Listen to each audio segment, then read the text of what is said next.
శివ వచ్చి తనని కాపాడతాడని నమ్మకంతో స్ట్రాంగ్గా ఉంటాడు నందన్. శివ నందన్కి కాల్ చేస్తే ఆ కాల్ నజీర్ లిఫ్ట్ చేసి తప్పుగా మాట్లాడి కట్ చేస్తాడు. శివ సార్, నేను 33వ అంతస్తులో చైర్మన్ ఆఫీస్ రూంలో ఉన్నాను అని గట్టిగా అరిచాడు నందన్. శివ సారా? అతను నీకు సారెలా అయ్యాడు? అతనింకా నీకు హెల్ప్ చేస్తాడని అనుకుంటున్నావా? అసలు అతనిక్కడికి రావడానికి డేర్ చేస్తాడా? ఇది నిజంగా పెద్ద జోక్.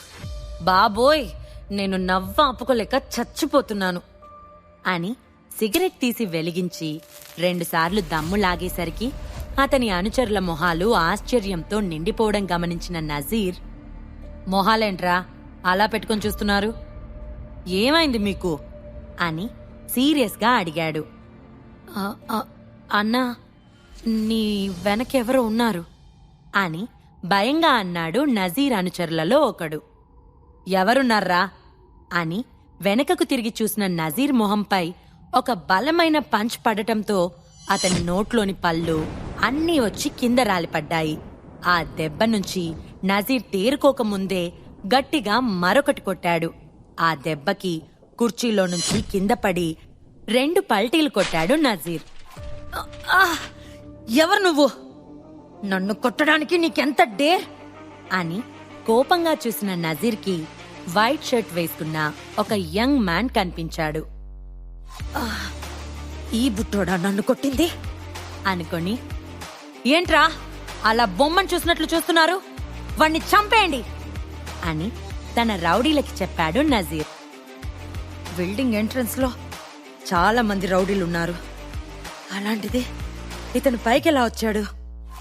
అసలు ఎవరితను అని శివని తదేకంగా చూస్తున్న నజీర్కి శివ కళ్ళల్లో ఓ శక్తి కనిపించింది. ఆ శక్తి నజీర్కి వణుకు తెప్పించింది. శివ స్పీడ్గా వచ్చి నజీర్ మొహంపై తన్నాడు. ఆ దెబ్బకి నజీర్ మొహమంతా రక్తమయమైంది. అతని ముక్కులో నుంచి నోట్లో నుంచి రక్తం కారుతోంది. నీకు సరదాగా టైం స్పెండ్ చేయడం అంటే ఇష్టం అనుకుంటా అని క్రూరమైన నవ్వుతో అన్నాడు శివ. శివ నజీర్ని కొట్టిన దెబ్బకి శివ మీదికి రావటానికి నజీర్ మనుషులు కాస్త జంకారు. నజీర్ భయంగా శివ వైపు చూశాడు. ఈ వ్యక్తి నన్నిలా కొడుతున్నాడేంటి? బయట ముష్కర్లు కాపలా ఉన్నారు. వాళ్ళకేదైనా ఇష్యూ జరిగితే వెంటనే నాకు కాల్ చేసేవాళ్ళు. తక్షణమే వాళ్ళని మట్టి కరిపిస్తే తప్ప ఆ అవకాశం ఉండదు. అలాంటిది వాళ్ళు నాకు కనీసం కాల్ చేయలేదు అంటే వాళ్ళనంతలా చావకొట్టిందెవరు అని ఆ విషయం గురించి ఆలోచిస్తున్న నజీర్కి భయంతో బాడీ అంతా షివరింగ్ వస్తుంది. రే, ఎవర్రా నువ్వు? నజీర్ అన్నని టచ్ చేయడానికి నీకెంత ధైర్యం అని నజీర్ మనుషులలోని ఓ వ్యక్తి శివ వైపు కోపంగా చూస్తూ అన్నాడు. మా నజీర్ అన్నని వెంటనే వదిలిపెట్టు, లేదంటే ఈ రోజు నువ్వు ఈ మనోహర్ బిల్డింగ్ ని దాటి వెళ్ళలేవు అని మరో వ్యక్తి అరిచాడు. శివ వాళ్ళని కాస్త కూడా కేర్ చేయలేదు. ఇక నజీర్ మనుషులు తమ దగ్గరున్న కత్తులు తీసి శివ వైపు పరిగెత్తుకుంటూ వస్తున్నారు. శివ నజీర్ని గట్టిగా తన్ని ఓ మూలకి విసిరికొట్టి, చేయకపోతే ఎలా, అది నా బాధ్యత అని అన్నాడు శివ. అతని వాయిస్ చాలా రెస్పెక్ట్ గా ఉంది. నందన్ కూల్గా నవ్వి, నాకు సరైన బ్యాక్ బోన్ దొరికింది.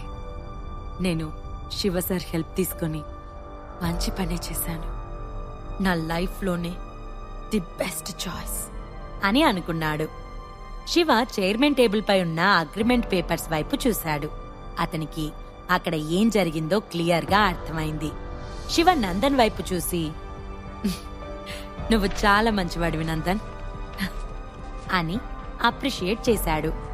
నందన్ చేతిలోని కంపెనీని తన అండర్లోకి తీసుకోవటానికి ఈ రౌడీలను మేధా ఫ్యామిలీ పంపించిందని క్లియర్గా తెలుస్తోంది. నందన్ని చంపేస్తానని బెదిరించినా, అంత పెద్ద బిల్డింగ్ పైనుంచి వేలాడదీసినా అతను మాత్రం వాళ్ళకి తల వంచలేదు. నేనతనిపై పెట్టుకున్న నమ్మకాన్ని వృధా చేయలేదు అని అన్నాడు శివ. నేలపై అటూ ఇటూ దొర్లుతున్న నజీర్, నువ్వు శివనా? అదెలా సాధ్యం? నువ్వు షికా ఫ్యామిలీ ట్రాష్ అల్లుడివి కావు. అయితే ఎవరు నువ్వు అని భయంగా అన్నాడు. అతనికి ఏమాత్రం నమ్మకం లేదు శిఖా ఫ్యామిలీ అల్లుడు ఇంత విధ్వంసం సృష్టిస్తాడని. నేనెవరో తెలియదా? ఇప్పుడే కదా ఫోన్లో అంత అహంకారంగా మాట్లాడావు అన్నాడు శివ.